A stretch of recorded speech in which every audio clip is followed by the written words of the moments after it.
here with all of you. But inside of the exhibit, we've got April and Rachel. And Rachel's got a microphone too. Hi, Rachel. Hi there. Okay, he's moving around there. Is that over there? That's Oh, sorry. I just started to tussle there.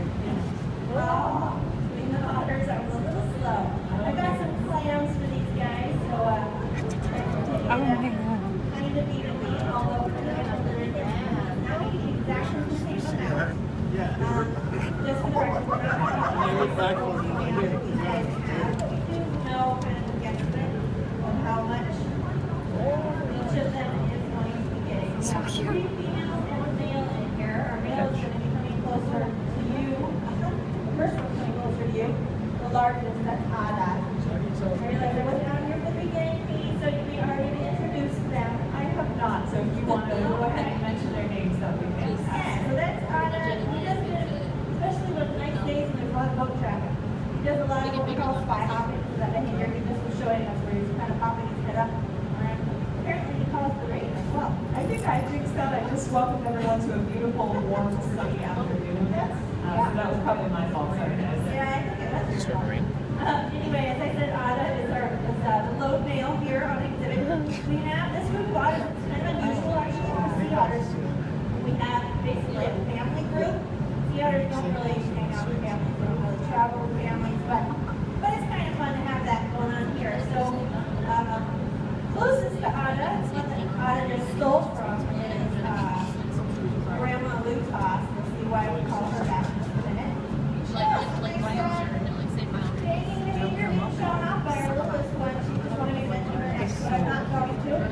Lutas was orphaned when a boat hit and killed her mother up in Alaska. She was taken to a rehabilitation center and then brought to the Aquarium and raised by biologists here.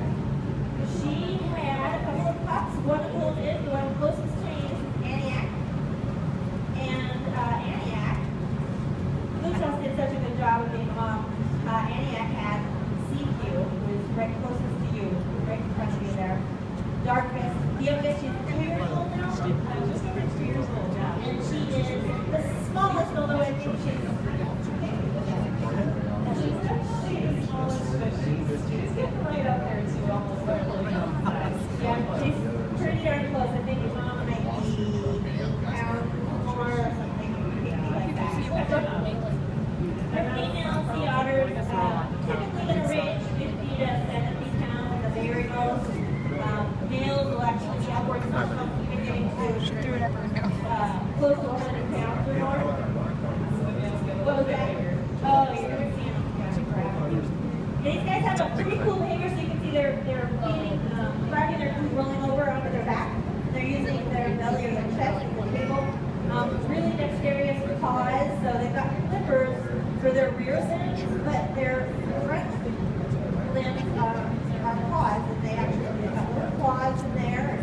They can actually manipulate the shells and the food, so that's what you're seeing that is happening today. It's kind of fun to watch it. Sprinkling outside.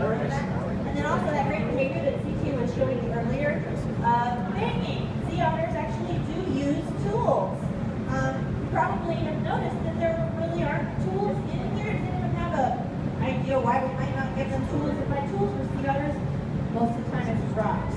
Any guesses? I see a couple people, pointing at the glass. They might break things, yes. We have had sea otters experimenting because they do love to bang on things. And when they've got hard things like rocks, when they bang on something, like glass, it could cause problems. And sea otters don't have to pay for it, but we do. And that's awfully expensive, potentially dangerous. So we definitely don't want them to do anything that could cause them injury. Broken glass definitely has the potential to cause injury, so we want to avoid that if at all possible. So the funny thing about the story about the sea otter that did do that here, they did break the glass completely, so it was gone.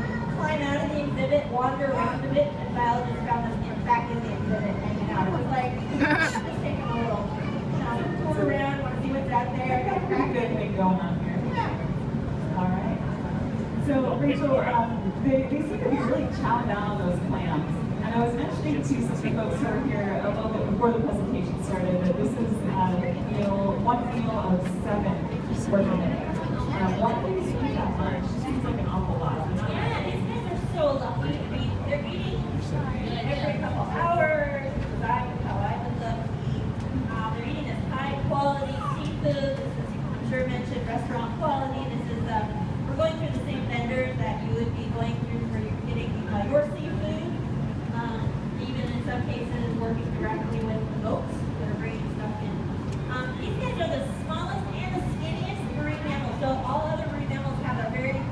blubber or fat layer. And sea otters, they're very slow. Instead, they've got a nice That bucket thick is never coat ending. of carbon as their insulation. These guys are in a fairly chilly water. Did anyone reach in and touch the water in the touch pools in the other building? Or has anyone felt the water in the Puget Sound? If you haven't yet, you should definitely give that a try before you leave tonight. Over in the tide pools, you can stick your fingers in the water very gently, even touch some of the animals like the sea stars and urchins and anemones.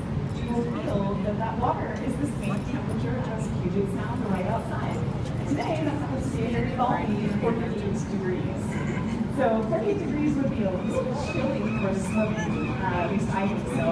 And sea otters are mammals, just like we are, so their body temperature also needs to stay at even a higher temperature than ours for them to be healthy. So being in that cold water for a long time could be dangerous.